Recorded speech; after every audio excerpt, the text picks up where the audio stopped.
Good morning everyone! It's me, Mapol, ang flower vendor ng Ibabang Pulo, Pagbilao, Quezon. Let's go! Ay wow!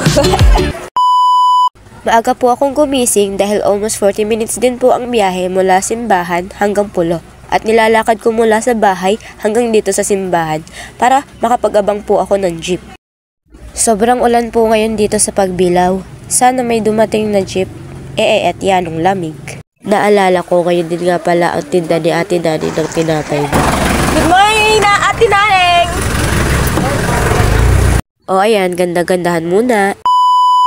So for today's video, panibagong araw. So panibagong kita na naman tayo. Simula dito sa nilalakad ko hanggang dun sa dadalhan ko mamaya. 15 minutes akong lumalakad, ganun kalayo mga B. Twice akong nagtitinda dito sa Pulo, Thursday and Sunday. So kapag Thursday, may pasok ako ng hapon, umaga nagtitinda ako ng bulaklak para may pandagdag ako sa tuition ko. So bali naman ako to sa lola ko. Since grade 3 kasi ako kasama niya na ako pagtitinda, kaya nalaman ko na yung mga pinupuntahan niya. Nagsimula akong magsolo nung grade 9 ako. Kasi na mild stroke yung lola ko that time. Mga B, ayoko pang umabsent nun kasi nga gusto ko maging perfect attendance pero wala akong nagawa. Ang OA ng above na to. Pero sobrang thankful ko kasi naging source of income ko siya ngayong college journey ko. So maraming nakakakilala sa akin dito kasi taga rito din yung lola at lola ko. Dito sila pinanganak. At nagligawan, ganun. And every time na dumadaan ako dito, lagi ko nakakasalubong si kuya. Humihinto talaga siya B. Ay, alangada, ba't ano? OA. Alam niyo ba, tuwan-tuwa ako sa mga batang bumibili sa akin ng bulaklak kasi alam nila kung para saan ito. At sila pa yung nag-i-insist na magsabit sa puo nila. So by the way guys, 3 hours lang akong nagtitinda ng bulaklak dito sa Pulo. Kasi sa bahay-bahay ko lang din siya nirarasyon. Kumbaga, rasyon na siya. Automatic na bibili na talaga yung bahay na pupuntahan ko. Bulaklak po!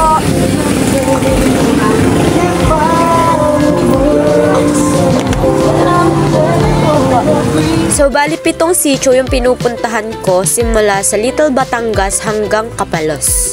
So, ngayon, nasa sitio school pa rin tayo hanggang ngayon. Malapit na tayo sa terminal ng jeep. And meron din akong mga suki na jeepney driver na bumibili sa akin ng bulaklak. Sobrang close ko sila. So, sobrang close ko sila. Binabardagol nila ako. Hello! Bulaklak! Blooming ka lagi yung patamoy. Oo naman! Hindi ka naisipin mo, tsapapon mo. Sorry. So, doble ingat lang ang above kasi nga sobrang dami ng sasakyan at sobrang lalaki pa at bigla na lang silang sumusulpot kahit saan. And alam naman nating lahat na dito sa Ibabang Pulo ay nandito ang planta natin. At dito naglalabas-pasok ang mga malalaking sasakyan. And ang tiyangge din pala dito is Thursday and Sunday. So parehas lang ng tinda ko tuwing Thursday and Sunday din. And alam nyo ba, sobrang mahal ngayon ng bulaklak at lalo na ngayong maulan.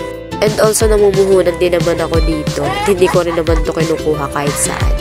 And ito nga po pala hindi ko tinutuhog. May pinagkukunan din po ko nito na from Mayaw pa po. And tuhog ko na po siya kinukuha. Tapos hindi naman po mawawala sa isang business, diba? Na meron kayong customer na mamamahalan, na magre-reklamo na kung bakit mahal yung bulaklak na binibenta. Hello, good morning. Thank you po. Good morning. 20 po. Ha? Mahal ang flower ko ngayon. Lahat nagmamahal. Ha? Ay, meron naman. Pila nga eh. So, although hindi naman tumataas yung price niya, pero binabawasan ko lang po kasi yung sinulin para po hindi po ako malugi. And ayun nga, sabi niya mahal daw. And sabi, baka daw wala daw nagmamahal sa akin. Kung kaya, gino ko na lang din. Eme lang. So, malapit na nga po pala tayo sa entrance po papunta sa planta. Diyan. So, naayan po yung entrance. And bibili po muna ako ng aking almusal. Ayan, habang naglalakad ako, tinawag ako ni ate. Lagi ang bumibili sa akin kasi hindi ko alam yung bahay niya. Ang layo-layo kasi, nasa Balisan pa. Ayan, nabili siya.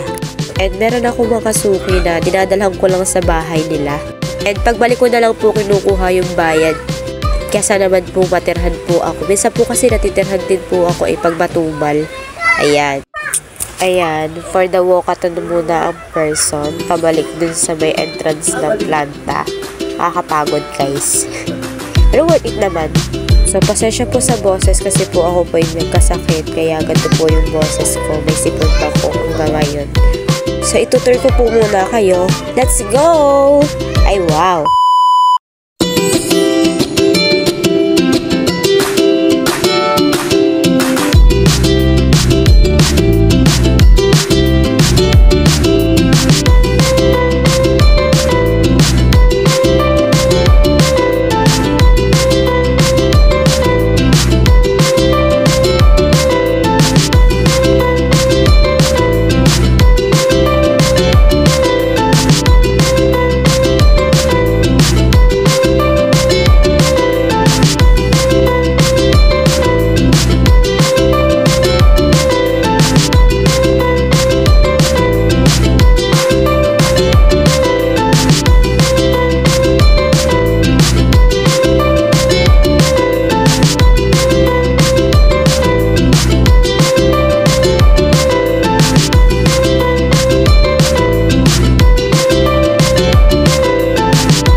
So, for today's ganap, dito na po natatapos ang aking mini vlog.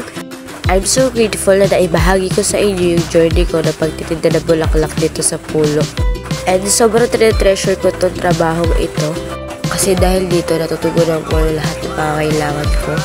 And sa tagal ng panahon, sa mahabang lakarin, sa babad ng sikat ng araw, it's all worth it kasi malapit na po akong graduate. And dahil sa tiyaga ko sa pagtitinda ng bulaklak, sa lahat ng mga sumusuporta sa akin, na nakayanan ko lahat malampasan. And palagi ko nga sinasabi na walang imposible sa taong masikap at madiskarte. And sobrang happy ko sa buong journey ko dito kasi marami ako nakasalubong tao, marami ako naging kaibigan, marami akong naging lesson sa buhay ko. And syempre salamat sa lahat ng mga suki ko na patuloy bumibili pa rin hanggang ngayon. So see you in my next vlog, Eme.